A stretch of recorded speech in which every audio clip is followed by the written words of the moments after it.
మా గతిని, మా పరిస్థితిని, మాకు గమ్యం లేని మా జీవితాలలో ఆయన గమ్యమై ఆయన లోకంలోనికి ప్రభు నాయన నరవతానికి వచ్చిన దేవాలకు వందనాలు, స్తుతులు, స్తోత్రాలు.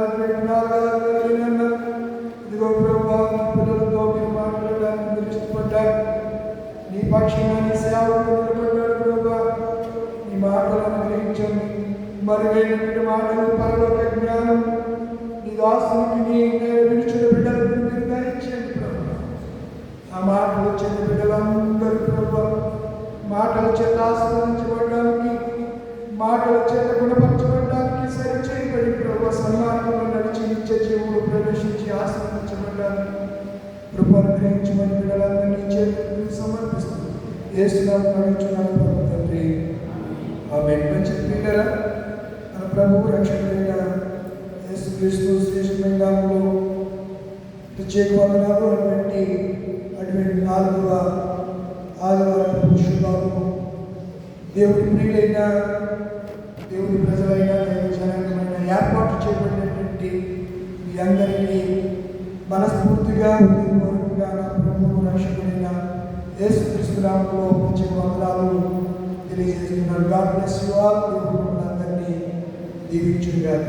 ఈరోజు ఎస్పెషల్లీ మన మాజీ సీఎం గారు గౌరవ శ్రీ వైఎస్ జగన్మోహన్ రెడ్డి గారి యొక్క పుట్టినరోజు. దేవుడు ఒక సంవత్సరమని నూతన దయా కిరీటాన్ని గతంలో మనల్ని పరిపాలించే 5 సంవత్సరాలు పరిపాలించిన నాయకుడికి దేవుడు అనుగ్రహించారు. సమస్త మహిమ దేవునికి చెందునుగా. ఆమేన్. బైబిల్ చెబుతుంది, మీరు రాజుల కొరకును, అధికారుల కొరకును, ప్రజలందరి కొరకును ప్రార్థనలు, యాచనలు చేయండి. తిమోతికి రాసిన పత్రిక 2వ అధ్యాయంలో ఆ విషయాలు, మొదటి పత్రిక 2వ అధ్యాయంలో ఆ విషయాలు మనం చూస్తాం. అధికారుల కొరకు, అందరి కొరకు మన బాధ్యత ఏంటంటే ప్రార్థన చేయడం.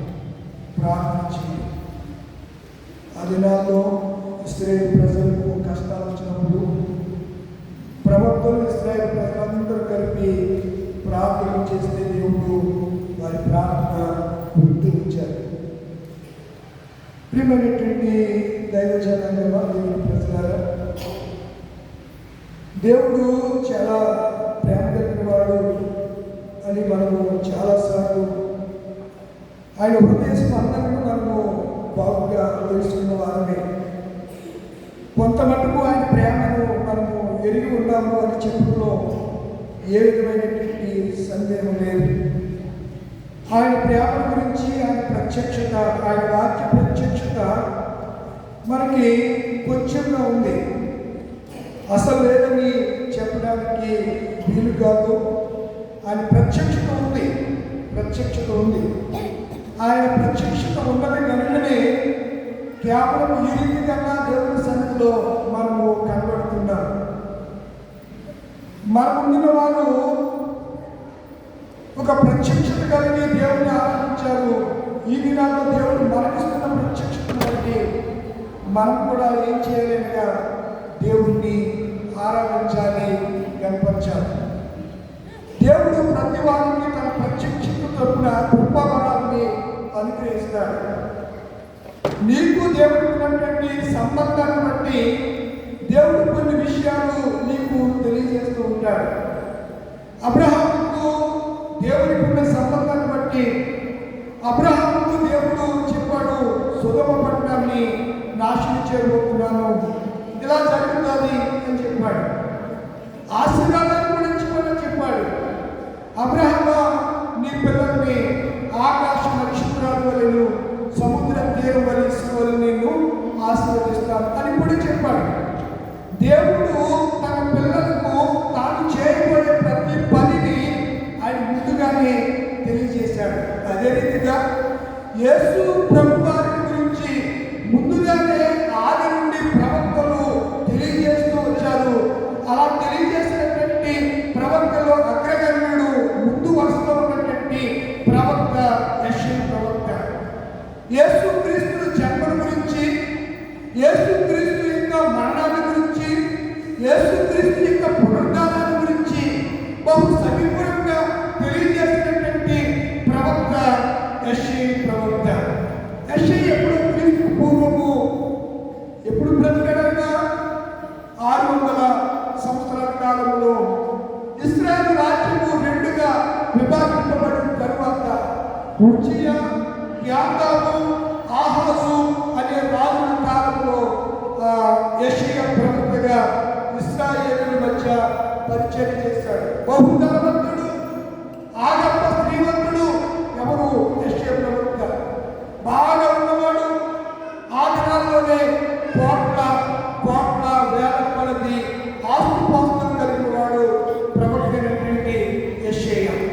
ఆ యెషయా ఏ రాజు కాలంలో జీవించాడో కూడా పరిశుద్ధ గ్రంథం చాలా తేటగా సెలవిస్తూ ఉంది. పిల్లలా మనం చూస్తే యెషయా గ్రంథం 1వ అధ్యాయం ఉజ్జియా, యోతాము, ఆహాజు, హిజ్కియా అను యూదా రాజుల దినములలోను యూదా కూర్చియు యెరూషలేము కూర్చియు ఆమోజు కుమారుడు యెషయాకు కలిగిన దర్శనం ప్రెజెన్స్, దేవునికి కలిగినటువంటి దర్శనం, ఎవరికి దేవుని గురించి కలిగిన దర్శనం, యెషయాకి కలిగిన దర్శనం.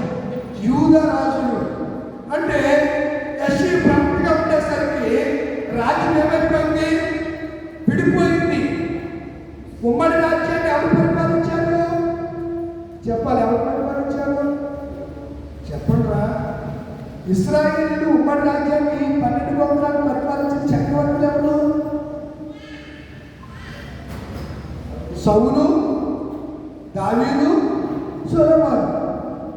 ముగ్గురు 108 సంవత్సరాలు పరిపాలించాక బెన్యామీను యూదా గోత్రం యూదా రాజ్యంగాను, మిగతా 10 గోత్రాలు ఇశ్రాయేల్ రాజ్యంగాను విడిపోయాయి. అర్థమవుతుందా? విడిపోయాయి 2 రాజ్యాలు. ఎన్ని సంవత్సరాల తర్వాత? 120 సంవత్సరాలు తదుపరి విడిపోయారు. విడిపోయిన తర్వాత ఈ చిన్ని రాజ్యాల మీదకి ఐక్యతగా ఉన్నప్పుడు బాగానే ఉంది. ఎప్పుడైతే సింగిల్ రాజ్యాలు అయిపోయాయో అప్పుడు శత్రువుల మీద దాడి చేయడం ప్రారంభించారు. అలా సిరియా రాజు అయినటువంటి బెన్హదదు, హామాను, నైమాను, తర్వాత అషూరు అధినేత అయినటువంటి నెబుకద్నెజరు, ఆ తర్వాత గ్రీకు చక్రవర్తి అయినటువంటి అలెగ్జాండరు, ఆ తర్వాత రోమా చక్రవర్తి అయినటువంటి సీజర్ అగుస్తు, ఇలా పరిపాలించడం ప్రారంభించారు. ఇలా ఈ పరిపాలన కాలంలో ఇశ్రాయేలుకి నిరీక్షణ లేదు. ఎవడు పడతాడు మన మీద దాడి చేస్తున్నాడు, మమ్మల్ని రక్షించే రక్షకుడు సేవ్యాలు ఎవరు వస్తారని వారు ఎదురు చూస్తూ అన్య దేశాల్లో వారు పరమాత్మగా బ్రతుకుతున్న దినాల్లో దేవుడు యెషయా ప్రవక్త ద్వారా మాట్లాడుతూ ఏమంటున్నాడు? ఇదిగో కన్యక గర్భవతి అయి కుమారుని కట్టాలి, ఆయనకి ఇమ్మానుయేలు అని పేరు పెట్టుబడి. మరొక ప్రవచనం చెప్పాడు, ఏలైనా మనకు శిశువు పుడతాడు, మనకు ఆయన భుజం మీద మీరు ఏ రాజ్యం కొరకైతే చూస్తున్నారో ఆ రాజ్యాన్ని స్థాపించడానికి, దావీదు సింహాసనాన్ని యుగయుగాలు ఏలడానికి రక్షకుడు భూమి మీదకి రాబోతున్నాడు.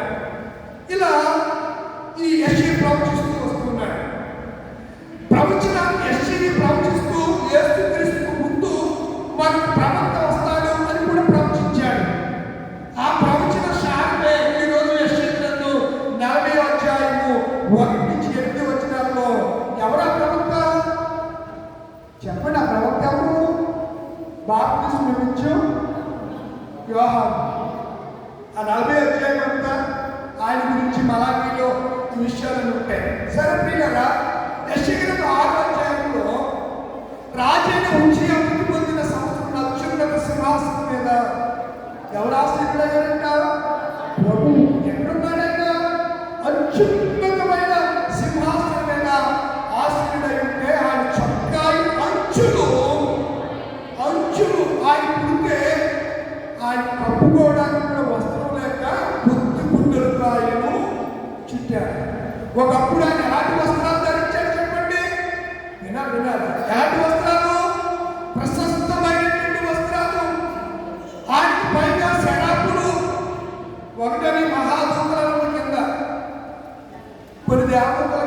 2 రెక్కలు ఉంటాయి. కొన్ని దేవతలు ఎన్ని రెక్కలు ఉంటాయి?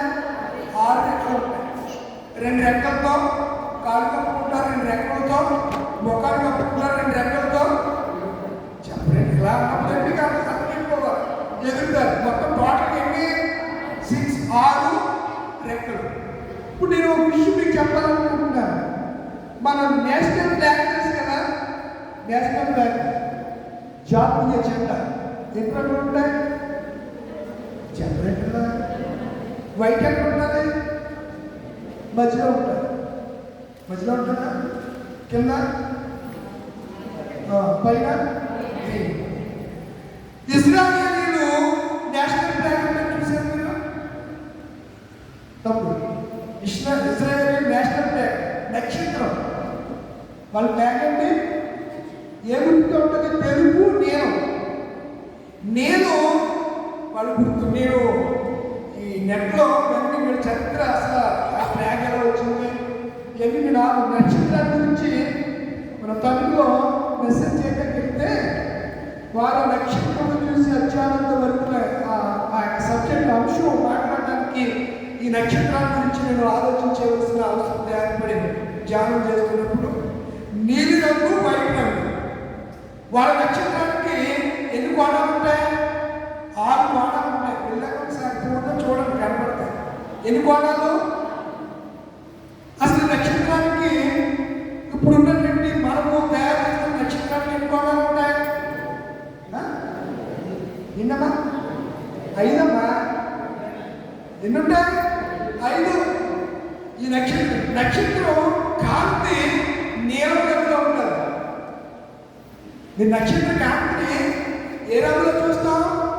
నీలం రంగులో చూస్తాం. నీలం రంగులో ఆ బ్లూ షేడ్, ఆ నీలం రంగు కూడా చాలా ప్రకాశమానంగా ఉంటుంది.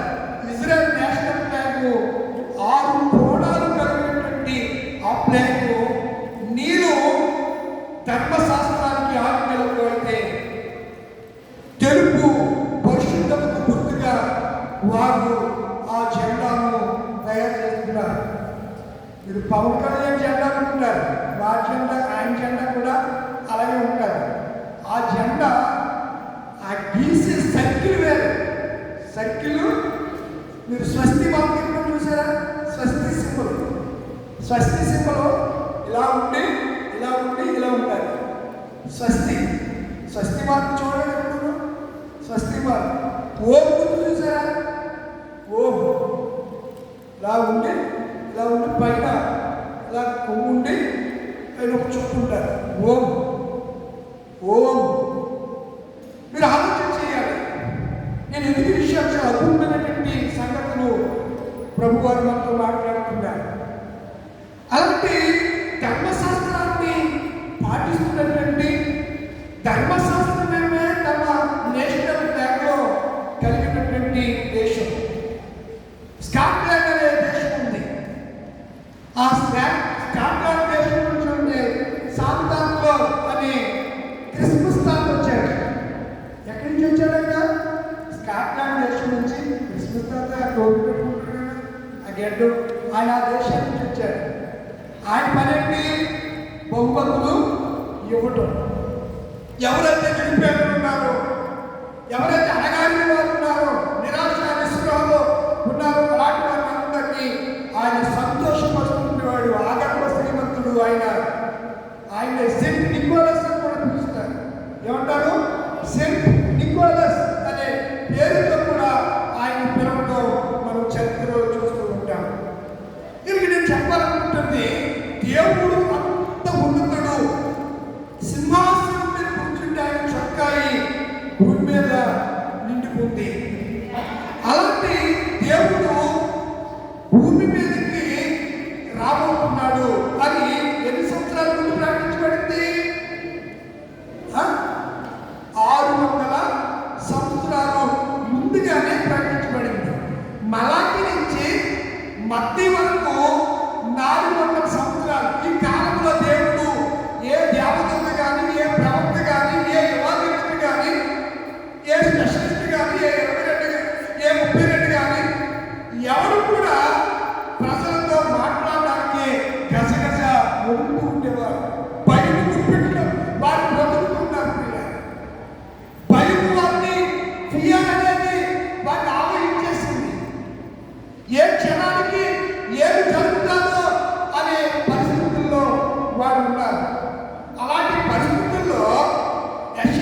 ఒకడు ప్రకటించుచున్నాడు. అరణ్యములో యెహోవాకు రాజ్య మార్గము సిద్ధపరచు, ఎడారిలో మన దేవుని రాజ్య మార్గము సరళము చేయి. ఎవరి గురించి మాటలు చెప్పలేం కదా, ఎవరి గురించి అని మనం ఎలా చెప్పగలుగుతున్నాం? చెప్పాలి.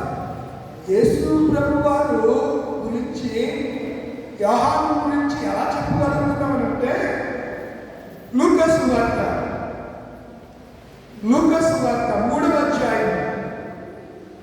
బైబిల్ బాగా చదవాలి. 3వ అధ్యాయం 6వ వచనం. 3 లూకా 3వ అధ్యాయం 6వ వచనం.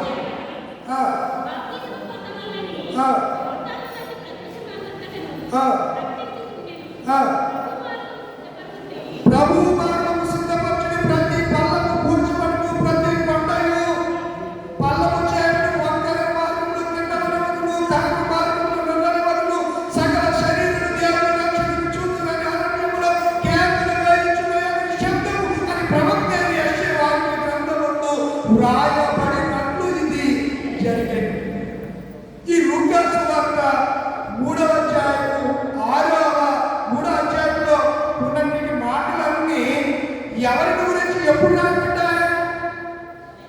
బాప్తిస్మిచ్చు యోహాను గురించి క్రీస్తుకు పూర్వము 600 సంవత్సరాల కాలంలో యెషయా ప్రవక్త ద్వారా రాయబడ్డాయి. ఏవైతే యెషయా ప్రవక్త ప్రస్తావించి రాశాడో అవే క్రీస్తుకు ముందు 6 నెలలు ముందు వచ్చినటువంటి యోహాను గారు ఎక్కడ ప్రకటిస్తున్నాడు? అరణ్యములోను ఎడారిలో ప్రకటిస్తున్నాడంట. యాక్చువల్గా కొంతమంది ప్రసంగం అనుకుంటున్నారు, జనం ఉంటేనే ప్రసంగం చేస్తారు, ప్రజలుంటేనే. కొంతమంది ప్రసంగికులు ప్రజలందరూ గ్యాప్ అయ్యేదాకా భజన సర్వ సర్వ లోక సంపూజనలో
గంటో 2 గంటలు వాక్యం చెప్తారు.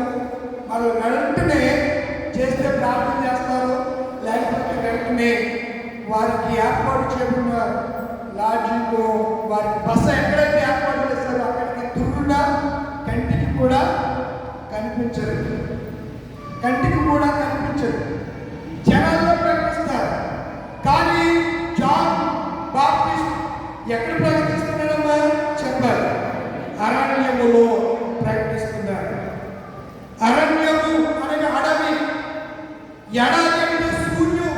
ఎడారిలో ఏముండవు, నీళ్లుండవు. అడవిలో ఏముంటాయి? చెట్లు, అన్ని జంతువులు, క్రూరమైన జంతువులు అన్ని కూడా ఎక్కడ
కానీ బాప్తిస్మిచ్చు యోహాను క్రీస్తుకు ముందు వచ్చాడు. ఎన్ని నెలల ముందు వచ్చేసాడు?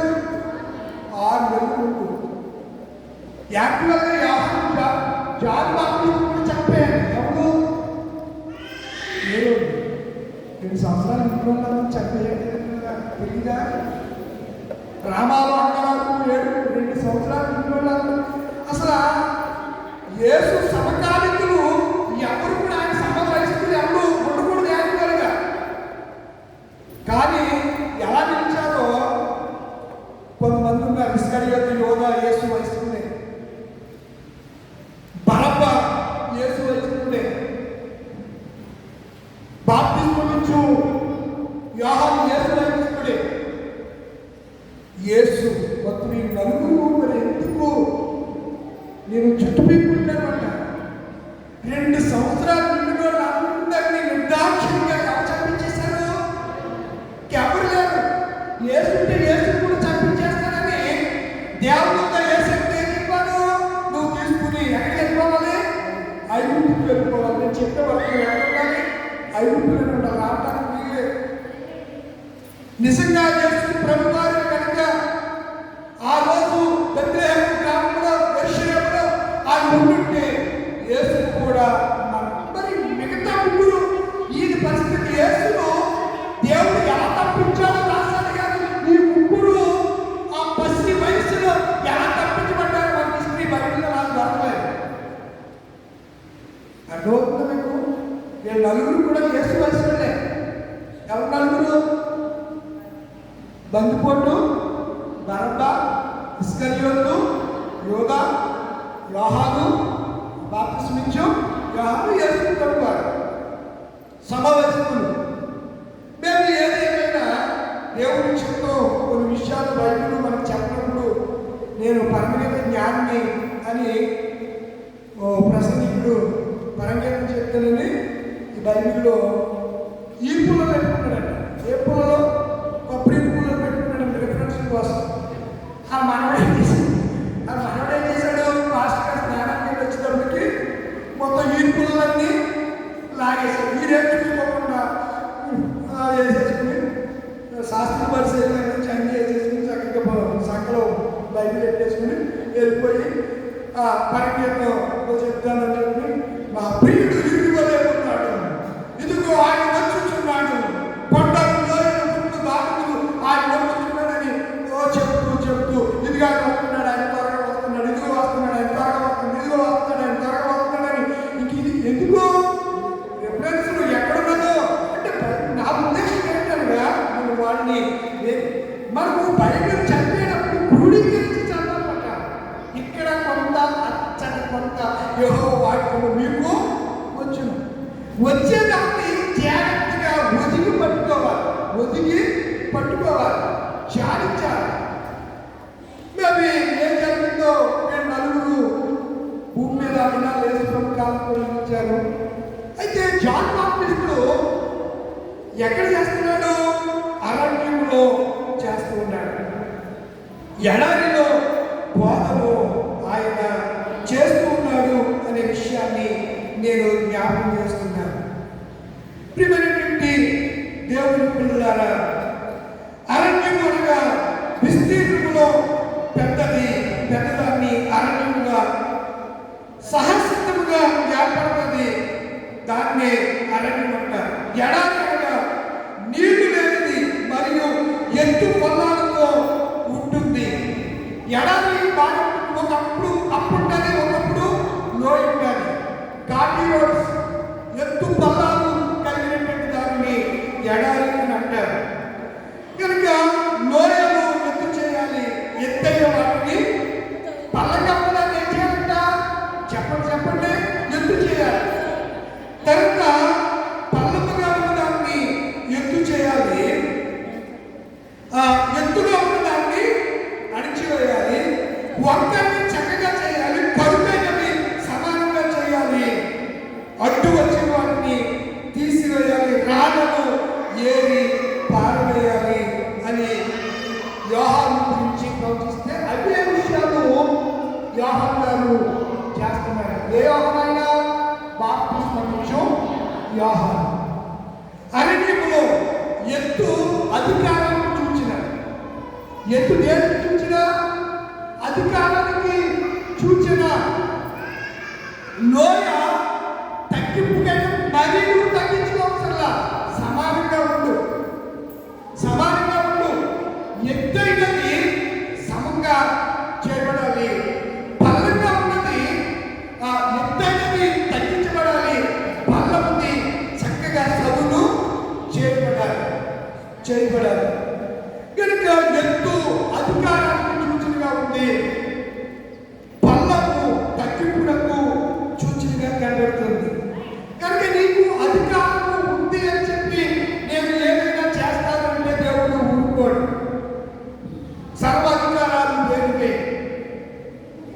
క్రీస్తు శరీరం, క్రీస్తు యొక్క రక్తం, అది పరిశుద్ధమైనది.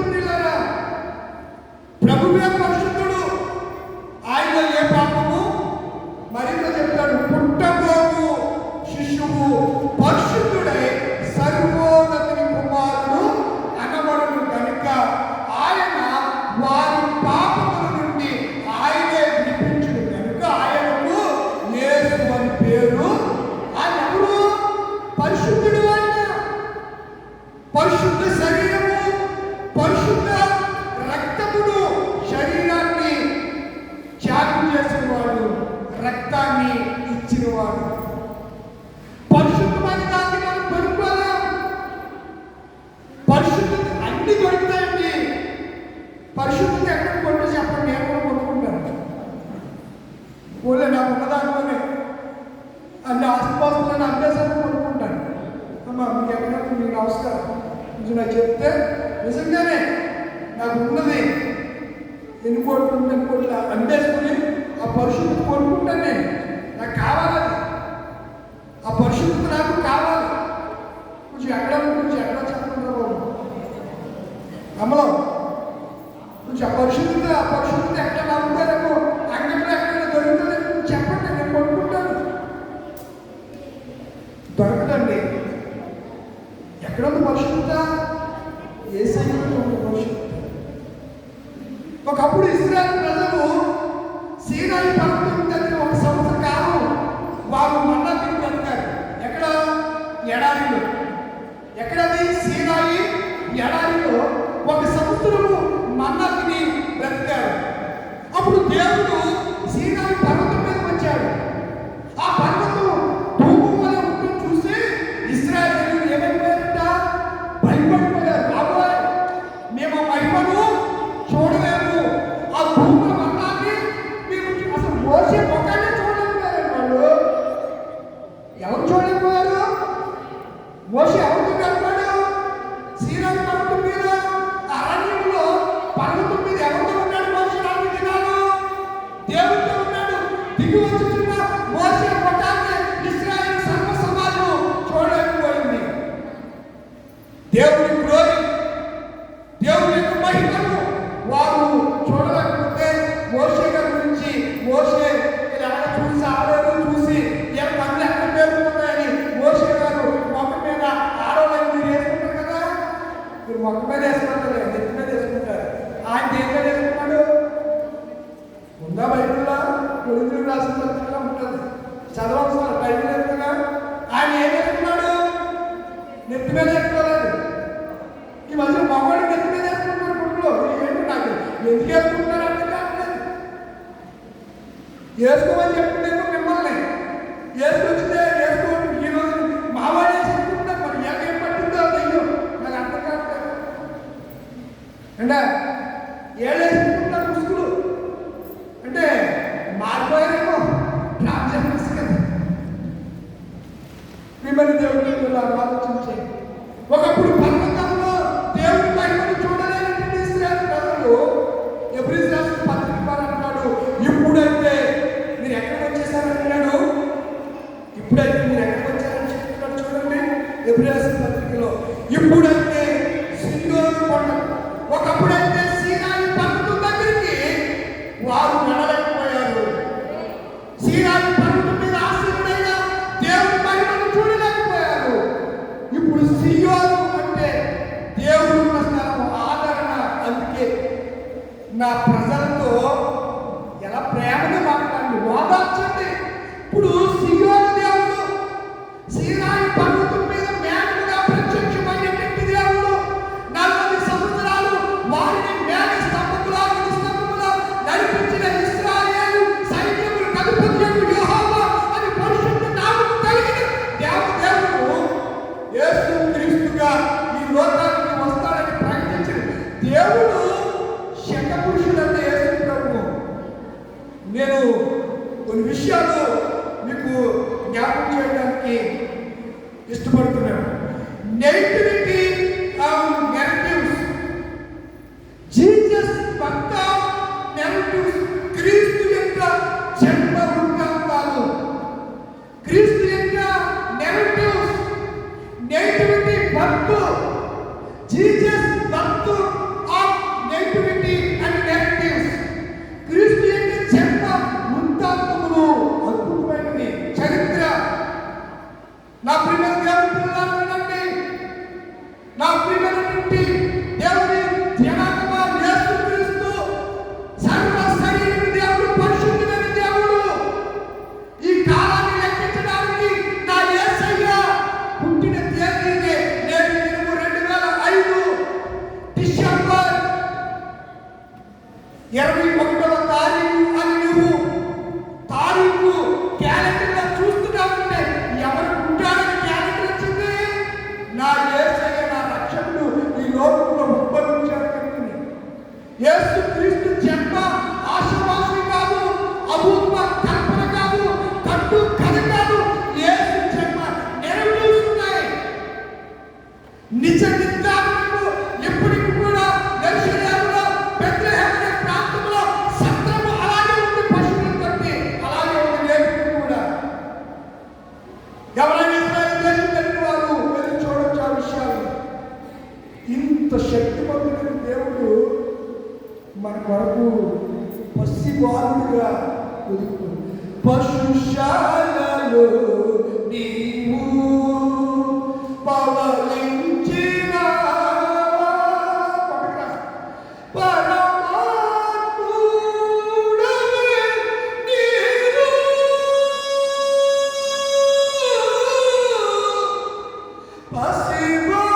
పసిబాలుడవు కావు,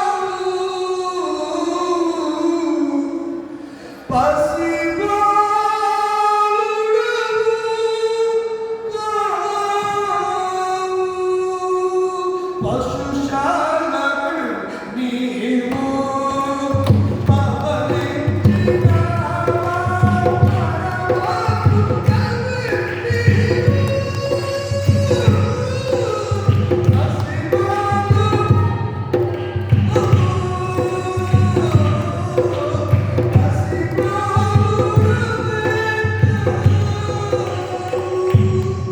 ఆయన పరమాత్ముడు, దేవుడు. ఆయన ఒకప్పుడు కొండల మీద ఆశీనుడైన దేవుడు, పర్వతముల మీద ప్రత్యక్షమైన దేవుడు. ఇప్పుడు మనకి శరీరుడిగా ప్రత్యక్షమయ్యాడు, ఒక బాలుడిగా పాడు కొనియాడతరమే నిన్ను కోమల కొనియాడ శరణులని నేరపులు శరణులు మరిదుతనములు శరణులు మరిదుతనములు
కీర్తనలు ఉంటాయి, మీనింగ్ లెస్ కీర్తనలు. నేను అంటే పాడద్దని మీరు ఎప్పుడైనా సరే మీరు ఇది పాడద్దని బాగుంటారు. మీనింగ్ కీర్తనకి, మీనింగ్ లెస్ కీర్తనలకి మీనింగ్ కీర్తనలు కొంతమందిని ప్రభావితం చేస్తాయి, కొంతమందిని హార్ట్ టచ్ చేస్తూ ఉంటాయి. అందుకని హార్ట్ టచ్ సాంగ్స్ హృదయాన్ని స్పందిస్తాయి, స్పృశిస్తాయి, హృదయాన్ని తట్టి లేపుతాయి. కొన్ని కీర్తనలు వాక్యానికి ఎంత ప్రాధాన్యత ఉందో కీర్తనలకు కూడా అంతే ప్రాధాన్యత ఉంది. ప్రియులారా, యేసు ప్రభు పుట్టినప్పుడు సర్వోన్నతమైన స్థలంలో దేవుని మహిమ ఆదికులైన మనుషులకు భూమి మీద సమాధానం కలిగిన కానీ పరలోకంలో ఉన్న దేవతలు భూమి మీద వచ్చి ఏ పాడారు? పాటలు పాడారు. స్వాతంత్ర గీతాలు అంటే సాంగ్స్, కీర్తనలు పాడారు. వారు పాటలు పాడుతూ ప్రభువుని స్తుతించారు, ఆరాధించారు. మన దేవుని పిల్లలారా, యోహాను చెప్తున్నాడు అరణ్యంలో, ఎడారిలో నా ప్రజలతో నేను ప్రేమగా మాట్లాడతాను. ఆ దినాల్లో ఇశ్రాయేలు ప్రజలు అభద్రంగా బాగుతూ ఉంటే దేవుడు అంటాడు, ఒరే బాబు, ఈ రాజ్యాలు కూలిపోతాయి, గట్టి ఎండును దాని నువ్వు రాను. ఈ రాజ్యాలు ఎన్నో రాజ్యాలు కూలిపోయారు. ఏమంటే మనం చెప్పుకోవాలి, ఇందిరాగాంధీ పరిపాలించినప్పుడు ఈ భారతదేశాన్ని పరిపాలించిన ఆమె మరొకరు లేదు. ఇందిరాగాంధీ పరిపాలించినప్పుడు, నెహ్రూ గారు వారు సమానంగా ఈరోజు మన క్రైస్తవ గారికి ఏం లేదు, ప్రొటెక్షన్ లేదు. ఆ ప్రభుత్వ కాలంలో నిర్భయంగా మనం నివసించాం, నిర్భయంగా దేవుని ఆరాధించుకున్నాం, వీధులు గుండా సువార్తను ప్రకటించాము, సంతోషం, ఆనందం, కేకలు వేస్తూ ప్రభువుని కనపరిచాము. ఇప్పుడు వీధుల్లో గడపడానికి అవకాశాలు లేకుండా చేస్తున్నారు. సువార్తకు ఎన్నో ఆటంకాలు కలుగుతున్నాయి. సువార్తను ఎంతో మంది అడ్డుకుంటున్నారు. వీధులంటే వెళ్ళి సువార్తను కొడుతూ ఉన్నారు. ఆడవాళ్ళని వ్యవస్థలను చేస్తున్నారు. పాస్టర్లను జైలు వేస్తున్నారు. ఎన్నో అరాచకాలు జరిగిపోతున్నాయి. ఇశ్రాయేలు కాలంలో కూడా అలా జరుగుతుంటే దేవుడు అంటాడు, రేపు గట్టి ఎండు ఈ రాజ్యాలను, ఈ అశ్వరు సామ్రాజ్యములను, గ్రీకులకి భాష నుంచి, గ్రీకు పరిపాలకులకి భాష నుంచి ప్రపంచమంతా గ్రీస్ భాషే మాట్లాడాలనుకున్నారు. రోమన్కి రోడ్లు నుంచి, రోమన్కి ఏం నుంచి రోడ్లు, రహదారుల నుంచి, వాళ్ళ కాలంలోనే ప్రపంచంలో రోడ్లు విస్తరణ జరిగింది. ప్రపంచంలో రోడ్లు రోమన్ కాలంలోనే, రోమా చక్రవర్తులు కాన్స్టెన్సన్ రోడ్లు కాలంలోనే రోడ్లు విస్తరణ జరిగింది. క్రైస్తవం విస్తరించిన తర్వాత గ్రీకు అధికారులు చెప్పి అలెగ్జాండర్, గ్రీసు దేశస్తున్న అలెగ్జాండర్ 30 సంవత్సరాల వయసులోనే ప్రపంచాన్ని పరిపాలించాడు, జయించాడు. అతని కాలం భాష ఎక్కడికి వెళ్ళి సరే ప్రతి వాడు ఏం మాట్లాడాలి, గ్రీకు భాషే మాట్లాడాలి. ఇప్పుడు చాలా మంది తెలుగే మాట్లాడాలి, ఇంగ్లీష్ మాట్లాడద్దు అని అంటున్నారు. మంచిదే, ఇంగ్లీష్ మాట్లాడకపోతే మరి ఏం చేద్దాం చెప్పండి. ఇంగ్లీష్ మాట్లాడకపోతే ఎవరు ఉద్యోగం ఇంటర్వ్యూ జరగాలన్నా చదువుకుంటారు. ఒక ఇంటర్వ్యూ జరగాలన్నా ఎందులో అడుగుతున్నారు? ఒక అప్లికేషన్ కూడా తెలుగులో ఉంటుంది. ఇప్పుడు మీరు అప్లికేషన్స్ యూట్యూబ్లో లేకపోతే మనం విండోస్ చూడండి, అప్లికేషన్ చూడండి, అన్నీ ఏ భాషలో ఉన్నాయి? ఇంగ్లీషేనా, వేరే భాషలో ఉన్నాయి. మరి తెలుగు మీద మరి అంత ప్రేమ మనకాడుతున్నప్పుడు మరి తెలుగు అప్లికేషన్స్ మరి ఎందుకు అప్లోడ్ చేయట్లేదు? ఇంగ్లీష్ పరాయి భాష ఆ దేశాలకు వెళ్ళి ఇంగ్లీష్ మాట్లాడి అక్కడ కోట్ల రూపాయలు కోడి కట్టుకుని సంపాదించుకుని నీవు ఇక్కడికి వచ్చి పెంపకం చేస్తున్నావు. ఇక్కడ దళితుడు, ఒక క్రైస్తవుడు, ఒక అనగాని వాడు ఇంగ్లీష్ భాష మాట్లాడితే అది నాలుగు చీరేస్తావా, అవి నాలుగు కోసేయాలా? మరి నువ్వు తెలుగు కాబట్టి ఇంగ్లీష్ మాట్లాడతావు, మరి నా నాలుగు నువ్వు కోసేసినప్పుడు నీ నాలుగు నువ్వు కోసేయాలిగా. న్యాయం ఏంటని అర్థమవుతుందా? నన్ను మాట్లాడితే ఇంగ్లీష్ మాట్లాడితే నీ నాలుగు కోసేస్తానని నన్నప్పుడు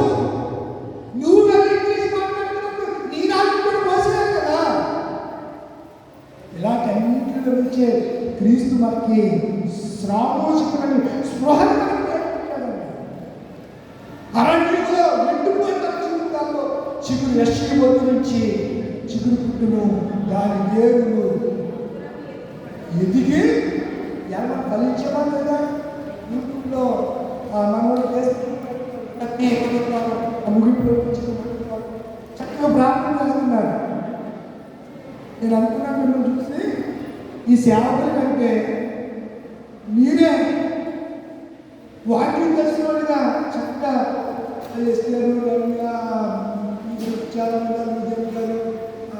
వీళ్ళందరూ చాలామంది చక్కగా ధ్యానం చేస్తున్నారు, పాటలు పాడుతున్నారు. మీకు దేవుడు ఇచ్చిన భక్తి విశ్వాసం పరిమాణంలో కొంతమంది ఆ వాక్యం తెలియక ఏం మాట్లాడుతున్నారో, స్టేజ్ దగ్గరికి ఏం మాట్లాడుతున్నారో తెలియదు. అసలు వాక్యం తెలియదండి. క్రీస్తు ఎందుకు పుట్టాడు, క్రీస్తు వాక్యం ఏమైనా వాక్యంలో క్రీస్తు ఏమైనా కూడా తెలియనటువంటి అజ్ఞానంలో బ్రతుకుతున్నారు కొంతమంది. అందుకే అంటాడు శాస్త్రుల పరిశీలన గురించి జాగ్రత్తగా ఏమన్నా, శాస్త్రుల పరిశీలన గురించి వారు నిలువుటి వేసుకుని ప్రజలను దోచుకుంటారు, వారు చెప్పినట్టు నేను చెయ్యుతున్న బాబు అని చెప్పాడు. ఎవరు పౌరుగా యేసుప్రభు చెప్పాడమ్మా. మత్తయి సువార్త 23వ అధ్యాయంలో యేసుప్రభు చెప్పారు స్వయంగాను. ఎవరి గురించి? శాస్త్రుల పరిశీలన గురించి, ఆనాటి యాజకుల గురించి యేసుప్రభు చెప్పాడు. మీరు చూడండి మత్తయి సువార్త 23వ అధ్యాయంలో మీరు వాళ్ళ విషయంలో చాలా జాగ్రత్తగా మరి వేషాన్ని అనుసరించండి, ఈ విషయాన్ని అని చెప్పాడు. అయితే మన యాజకుడైనటువంటి జక్కయ్య యాజకుడైన జక్కయ్య ఎవరు? జక్కయ్య పేరు జక్కయ్య. జక్కయ్య చెట్టు ఎక్కాడు. ఏ చెట్టు? ఎందుకు ఎక్కాడు? యేసు చూడడానికి. ఈ జక్కయ్య ఎవరు?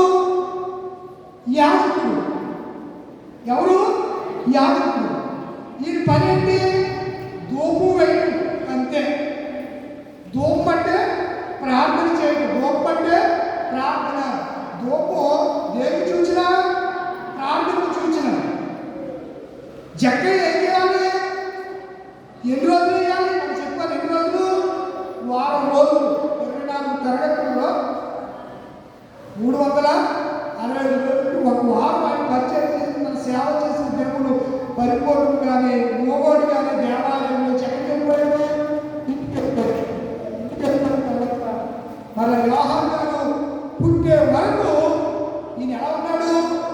మోగోడు ఉన్నాడు. ఈరోజు పాటలో ఒక మాట జ్ఞాపకం చేస్తారు. లూకాసు వార్త మొదటి అధ్యాయం, లూకాసు వార్త ఈరోజు చదివిన లేఖనంలో 79 మొదటి అధ్యాయము మరియు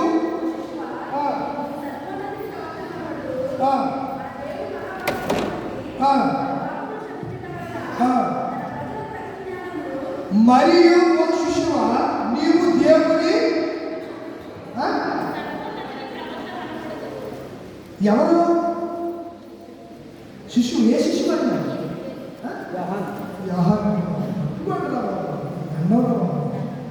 నేను ఒకవేళ మీరు ఏమనుకున్నారు, ఇంటికి ఎవరు చెప్పరు, వాళ్ళు నేను చెప్తాను. నేను 3 గంటలు అనంతరంగా చెప్పిన రిఫరెన్స్ చెప్పకుండా బైబిల్ చూడకుండా చెప్తాను. నేను రిఫరెన్స్లో వందించేసి అందులో ఎవరైనా ఒళ్ళో పడుతున్నా దళ్ళో పడుతున్నా ఓ స్పీడ్గా మీకు ఏమనుకోతుంది? జక్రీకి నోరు వచ్చినట్టే అప్పుడు వరకు జక్రీకి ఎలా ఉన్నాడు? మోగాడు. ఇప్పుడు మోగాడికి దేవుడు ఏమి ఇచ్చాడు? నోరిచ్చాడు. నోరిస్తే తన కొడుకు గురించి చెప్తున్నాడు. తన కొడుకు ఎవరు? బాప్తిస్మిచ్చావు మరియు ఓ శిశువా నీవు ఎవరు ప్రభుత్వం సర్వోన్నతుడు ఎవరు? యేసయ్య.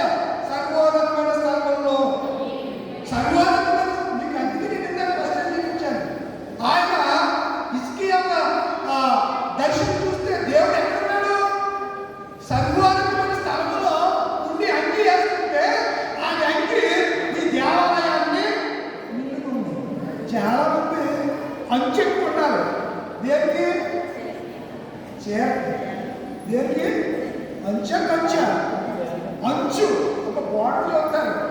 ఆ బార్డర్ చూసి చీర కూడా బార్డర్ కంటే రేపు పెరుగుతుంది. ఇప్పుడు అందరూ మెరుపు చీరలు కూడా వేసుకుంటారు. నాకు తడుపులు ఈ సీరియల్ దాంట్లో చర్చి కట్టినట్టు మెరిసిపోతున్నారు, దగ్గరగా మెరిసిపోతున్నారు. మెరుపు అంత అమ్మోళ్ళు ఇలాంటి మెరుపులు తెలియదు మరి అమ్మోళ్ళకి. ఆ తెల్ల చీర కట్టుకుని ఒకసారి బట్టలు సరేనండి, ఆ నేత చీర కోర చీరలు కట్టుకునేవారు. ఇప్పుడు ఎంత భాగ్యమండి నా పుణ్యమైన దేవుని పిల్లలు మెరిసిపోతున్నారంటే మెరిసిపోతున్నారు. ఆయన అంచు దేవాలయంలో చూశాడు. ఇప్పుడు జక్కయ్య గురించి ఆ జక్కయ్య యోహాను గురించి మాట్లాడుతూ సర్వోన్నతుని ప్రవక్త కుమారుడు అన్నట్టున్నాడా అనలేదు. మరింత చెప్పాడు దేవత ఏమని? ఆయన సర్వోన్నతుని కుమారుడు అనబడినని దేవత చెప్పారు. మరింత చెప్పారు. సర్వోన్నతుని కుమారుడు ఎవరు? యేసు ప్రభువారు. ఇతడు ఎవరు? ప్రవక్త. నేను రాశాను. బైబిల్ అంటే ఏంటంటున్నాను? చదవమ్మా, ముగిస్తున్నాను. మన దేవుని మహావాత్సల్యము ప్రేమ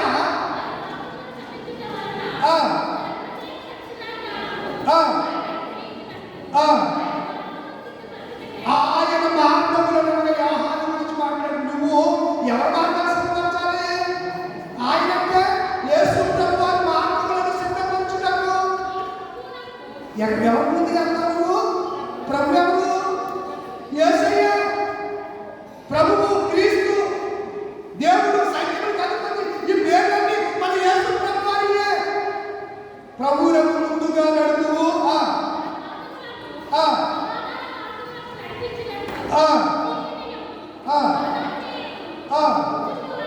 చీకటిలోను మరణ ఛాయలోను కూర్చుండు వారికి వెలిగించుటకే ఏ మహావాక్యం దేవుడు లోకం ఎంతో ప్రేమించాడే ఆ ప్రేమను ఆ వాక్యాన్ని బట్టి చాలండి గురించి చేస్తున్నారు. హరుణోదయ దర్శనం వెలుగు మన మీద ఉదయిస్తుంది. అందుకే ముగింపు అయిపోయిన తర్వాత ఆశీర్వాదం వచ్చిన నువ్వు ఏం చెప్తాను చెప్పండి. ముగింపులో ఆశీర్వాదిస్తా ప్రభు దీవులో చెప్తే ఏమో చెప్తాను చెప్పండి. ప్రభు నిన్ను ప్రభు సన్నిధి కాంతి కలుగు చేసి నిన్ను దీవించును. చెప్పినదే సంఖ్యాకాలంలో ఉన్నమాట 20వ అధ్యాయంలో నువ్వు వాక్యం అయిపోయిన తర్వాత అహరోను నువ్వు ప్రజలు ఎలా ఆశ్రయించాలో చెప్పమంటే ఆ మాట చెప్పలేదు. మరి మీరు దాన్ని కూడా క్యాప్చర్ చేసుకుని ఏం చేయలేదు. మీ ఇష్టం. వ్యాహారంలో నా పని నేను చేసుకుని వెళ్ళిపోతాను. నా ప్రయత్నం నాదే. ప్రభు ప్రత్యక్షతలో నా ప్రభు ఇచ్చిన వాక్యాన్ని అది ఎంత బలపడి గొప్ప కూడా వీడు ఏమనుకుంటాడు, వీడు నన్ను ఏం చేస్తాడు బచ్చా నువ్వు మాట చెప్తాను ఏం తెలియదని ఏమీ తెలియదు నన్ను ఏం చేస్తాడు అర్థమవుతుందా మీకు? అలాగే దేవుడు అన్ని తెలిసినవాడు. ఆయన లోపల అన్నవాడు ఎవరు ఏమి చేయగలరు. ఏదన్నా చేయాలంటే ఆయనే చేయగలరు. ప్రియమైన దేవుడు కనుక ఎప్పుడైతే నోరు వచ్చినట్టే యోహాను గురించి తండ్రి పరిశుద్ధాత్మ చేత పలికిన మాటలు నీవు సర్వోన్నతుని దేవుని కుమారుడికి ముందుగా నీవు వెళతావు. అదే యెషయా గ్రంథంలో ఉంది. ఇదిగో నా జనులను వాదార్చుడి ప్రేమగా ఆమె పోషణము తీరిపోయింది. ప్రతి కొండ పల్లము చేపడవలేదు, ప్రతి పల్లము ఎత్తు చేయడం ఒక్కరిని నిన్నగాను కరుపైనవి సమముగాను చేయాలి. ఎవరికి లెక్క చేయవలసిన సర్వ శరీరులు గడ్డిని కోరుతారు. వారి అన్నమందులు గడ్డి ఎండును పువ్వు రాను. కానీ మన దేవుడి వాక్యము నిరంతరము నిలిచిన దేవుడు నా మనసులో అనుకున్నప్పుడు మనము ప్రభు వచ్చే దినాల్లో ఆటలు అడ్వెంట్లో చివరి ఆదివారం దినాల్లో ఉన్నారు. అడ్వెంట్లో 4 క్యాలెండర్స్ కొవ్వొత్తులు వెలిగిస్తారు. బ్రదరు ఎమాన్యులు అందులో పెట్టాడు. ఏదో క్యాలెండర్ పెట్టామన్నా ఏ క్యాలెండర్ పెట్టామో చూసారా మీరు? ఇది పెట్టిన చూసారా మీరు? చూసారా? చెప్పండి. ఏమన్నా నువ్వు పెట్టావు కదా? ఏమని పెట్టావు? ఏంజిల్ క్యాండిల్ అని పెట్టావు కదా? ఎన్ని క్యాండిల్స్ వేపిస్తారు? 4. మొదటి రోజు క్యాండిల్ ఏమంటారు? క్యాండిల్స్ని చెప్పాలి. మిగులుతున్నాను మీరు ఇందులో పెడుతున్నారు కదా, పెట్టి మనకి అవగాహన ఉండాలి. పెట్టి మనకి ఏముండాలి? అవగాహన ఉండాలి. క్యాండిల్స్ నేను సమయం అయిపోకుండా ముగించేస్తాను, తప్పదు. క్యాండిల్స్ గురించి ఇంకా అడ్వెంట్ తన చెప్పడానికి ఇది మన వల్ల అవకాశం కాదు. క్యాండిల్స్ గురించి నేను జ్ఞాపకం చేయాలని ఇష్టపడుతున్నాను. మొదటి ఆదివారం పెట్టేది ఆశ క్యాండిల్, రెండవ ఆదివారం పెట్టేది శాంతి క్యాండిల్, మూడవ ఆదివారం పెట్టేది ఆనంద క్యాండిల్, నాలుగవ ఆదివారం పెట్టేది ప్రేమ క్యాండిల్. పిల్లరా చూడండి, కొన్ని విషయాలు నేను మీకు ఇక్కడ జ్ఞాపకం చేస్తాను. ఆయన రాకడలో మనం కలిసి ఆనందిస్తాము అనడానికి ఈ 4వ కొవ్వొత్తి ఆగమను ముగింపనగా ఈ రోజుతో అడ్వెంట్ కాలం ఏమైపోయింది? చెప్పండి బాబు త్వరగా ముగించిపోయింది. అడ్వెంట్ కాలం ఏమైపోయింది? ఈ రోజుతో ముగింపు అయిపోయింది. ఏ కాలం? అడ్వెంట్ కాలం అంటే ఆగమన కాలం, అడ్వెంట్ కాలం అంటే రాకడ కాలం, అడ్వెంట్ కాలం అంటే సిద్ధపాటు కాలం. ఫస్ట్ చెప్పండి. 4వ ఈ కొవ్వొత్తిని, ఈ క్యాండిల్ని దేవదూత కొవ్వొత్తి అని పిలుస్తారు. ఈ కొవ్వొత్తి దేనికి చూచినా అంటే క్యాండిల్లే దేనికి రక్షకుడిని స్వాగతించడానికి. అందుకే నేను ఫస్ట్లోనే పాడాను ఏంటి? కొనియాడా దేవుడు ఆహ్వానించడా. ఈరోజు యాదవారు మనం ఏం చేయాలి? దేవుడిని మన హృదయంలోకి ఆహ్వానించాలి. ఈ దేవుడికి కొవ్వొత్తి అని పిలుస్తారు. ఇది రక్షకుడిని స్వాగతించడానికి, ఆనందము మరియు ఆనందాన్ని సూచించడానికి, అత్యున్నత సంఘములో దేవుడికి మహిమ, భూమిపై అనుగ్రహం పొందిన వారందరికీ శాంతి, నెమ్మది కలగాలని ఈరోజు ఈ క్యాండిల్ని వెలిగిస్తారు. దీన్ని ప్రేమ క్యాండిల్ అని, దేవదూత క్యాండిల్ కొవ్వొత్తి అని దీనిని పిలుస్తారు. మొదటి క్యాండిల్ దేని చూసిన చెప్పాను? ఆశ. ఇశ్రాయేలు ప్రజలు ఆశతో మెస్సేజ్ కొరకు ఎదురు చూశారు. ఆశతో మనం ఎవరి కోసం చూడాలి? క్రీస్తు యొక్క 2వ రాకడ వరకు చూడాలి. రెండవది శాంతి. ఆశవాడికి ఉదయం ఏముండాలి? శాంతి. ఇప్పటికైనా జరుగుతుంది అనేది శాంతిని కలిగజేస్తారు. మూడవది ఆనందం. శాంతిన వాడు ఉదయం ఏముండాలి? ఆనందం, సంతోషం ఉండాలి. సంతోషము ఉన్నవాడు ఏముంటారంటే ప్రేమ. అర్థమైందా? అర్థమైపోయిందా? అర్థమైంది కదా? ఈ 4 క్యాండిల్స్ ఇవి అడ్వెంట్ కాలంలో వెలిగిస్తారు. రంగుల గురించి చెప్పిన అవకాశం, ఒక్కొక్క రంగు ఒక్కొక్క దానికి చూచారు. క్యాండిల్స్ కూడా రంగులు ఉంటాయి. ఏ ఆదివారం ఏ క్యాండిల్ వెలిగిస్తే ఆ రంగు యొక్క అర్థమేంటో కూడా ప్రతీది కూడా బైబిల్లో ఉంది. నేను ఇప్పుడు మీకు బైబిల్లో రిఫరెన్స్ చూపించడానికి సమయము దొరకాలి. మంచి పిల్లరా, అలా మనం క్రీస్తు ప్రభు యొక్క జన్మ కొరకు ఏం చేద్దాం? సిద్ధపడదామా? అట్టి కృపాదేవుడు అందరికీ అనుగ్రహించుగాక. ఆమె లేచిపడతారా? సమస్తంగా అనిపించిన దేవుని సమాధానం యేసుక్రీస్తు వల్ల నీ ఉద్యమంలో తలపు కావాలని